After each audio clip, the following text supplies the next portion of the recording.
I want to read a poem that I've been looking at lately because I've been doing an anthology of First World War poetry, and this is by Rosenberg, who was a painter before he was dragooned as a private into the army, and it's called Louse hunting.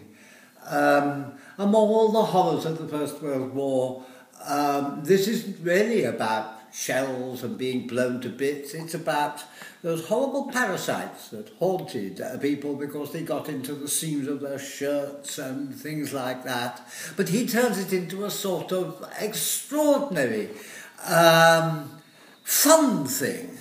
Louse hunting, it's called. Notice he uses the word nudes, which is an artist's word, of course, for somebody not clothed. Louse hunting, nudes, stark and glistening, yelling in lurid glee. Grinning faces and raging limbs whirl over the floor, one fire for a shirt verminously busy.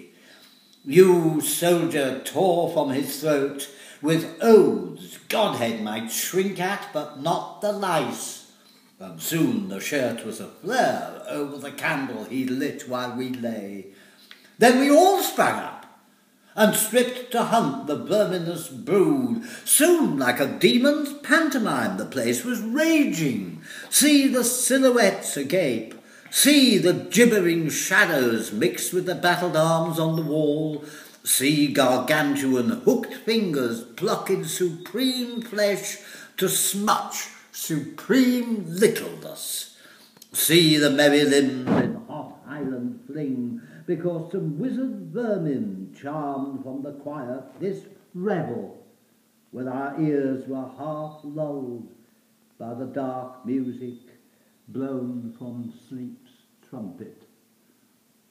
And that also was one of the events of the First World War, both that sort of extraordinary carnival that people brought into very close association with one another, and also the sheer fun of hunting for something that was, however small, persecuting them, and therefore easier to deal with than the enemy across no man's land and in the opposite trenches.